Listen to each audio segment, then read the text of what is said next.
ADC ticket drama: Atiku, Obi, Amaechi enter same ring as 2027 battle heats up. Hello my beautiful people and welcome back to Gist It's Angle, just your hope Angle. for hot gist and verified news updates. Now you know politics in Nigeria is never boring, right? But lately, something has been brewing in the opposition space that's got everyone talking. And trust me, this could completely shake the way we see the 2027 elections. So picture this: a party that most people thought was still finding its footing suddenly becomes the center stage for a power tussle between some of Nigeria's biggest political heavyweights. We are talking about Atiku Abubakar, a man who has run for the presidency multiple times and has nationwide recognition. We are talking about Peter Obi, the former Labour Party candidate who electrified the 2023 elections with his support base and fresh energy. And let's not forget Chibuike Amaechi, former transport minister and a major political operator with deep networks. Now, what makes this so intriguing is that all three of them are officially eyeing the ADC's top ticket. Nigerian politics is officially warming up, and this time, the fight is happening inside one party. As the African Democratic Congress (ADC) prepares for its first national convention next month, the battle lines are already drawn. Three heavyweight political giants, Atiku Abubakar, Peter Obi, and Chibuike Amaechi, are now standing on the same political stage, all eyeing one presidential ticket. Yes, one ticket, three ambitions, and plenty of drama. How did we get here? Things took a dramatic turn on December 31st, 2025, when Peter Obi formally joined the ADC coalition platform. That single move changed everything. Suddenly, what looked like a quiet opposition party turned into a battlefield of presidential heavyweights. Atiku, Obi, and Amaechi have all openly declared interest in contesting the 2027 presidential election, making ADC the new political bride everyone is watching. Although the party insists that its February 12, 2026 convention is non-elective and mainly for structure, and insiders are already telling a different story. Behind closed doors, the convention is expected to test popularity, loyalty, and strength, and quietly begin selling aspirants to party members before selling them to Nigeria. You may be wondering why Obi chose ADC and not PDP or Labour Party. Well, sources close to Peter Obi revealed that before he joined ADC, he demanded one major assurance, which is a free, fair, and transparent primary process. According to insiders, Obi was not interested in repeating the same old political games. That's why PDP was never an option due to its deep leadership crisis and endless court battles.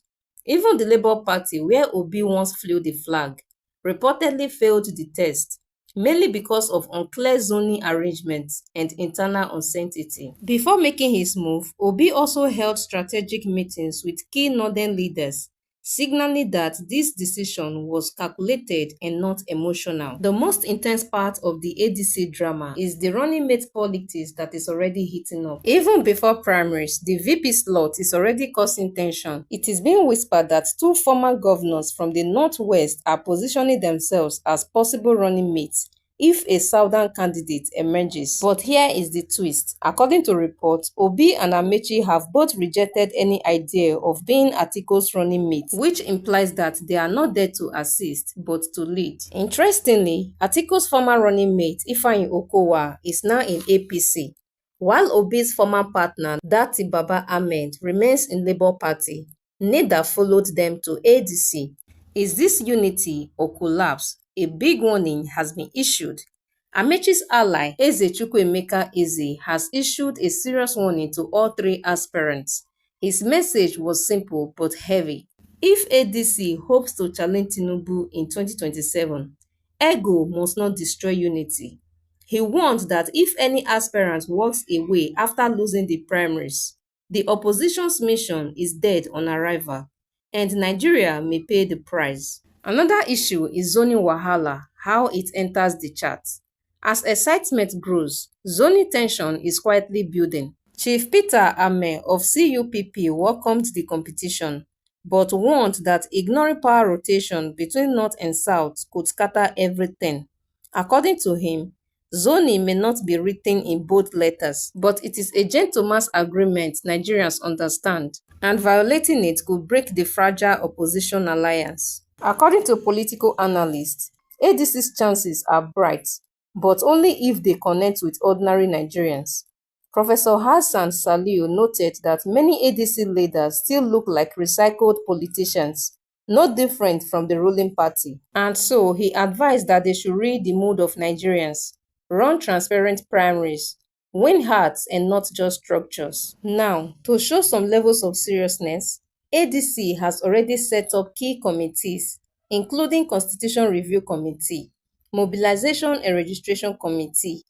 Big names like Ihedioha, Abaribe, Kashim Imam, Fabiyi, and others are already involved, a sign that the party is not joking. But just when things seemed calm and easygoing, another fire started.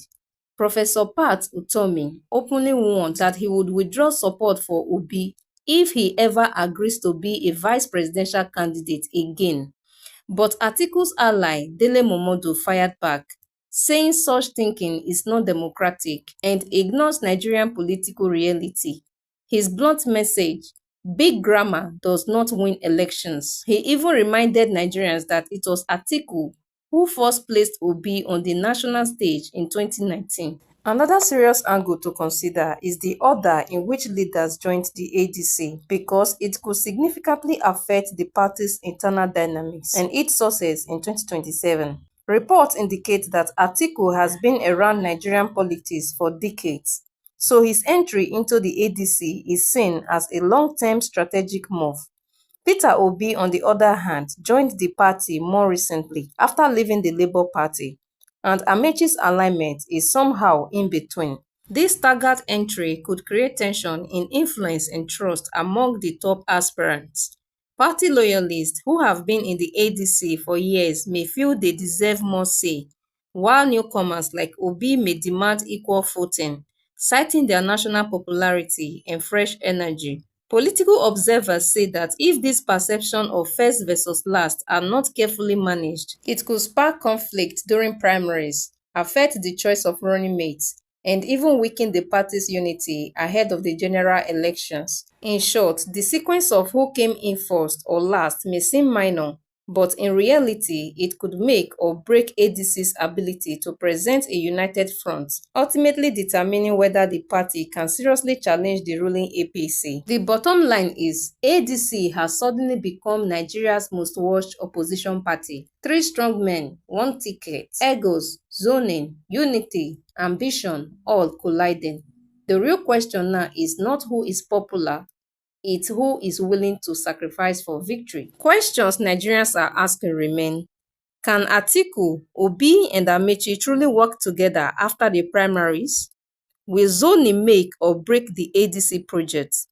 And is this finally the opposition platform that can challenge Tinubu in 2027? Drop your thoughts in the comments, like this video, subscribe, and turn on your notification bell so you don't miss our next update, because this political story is just getting started.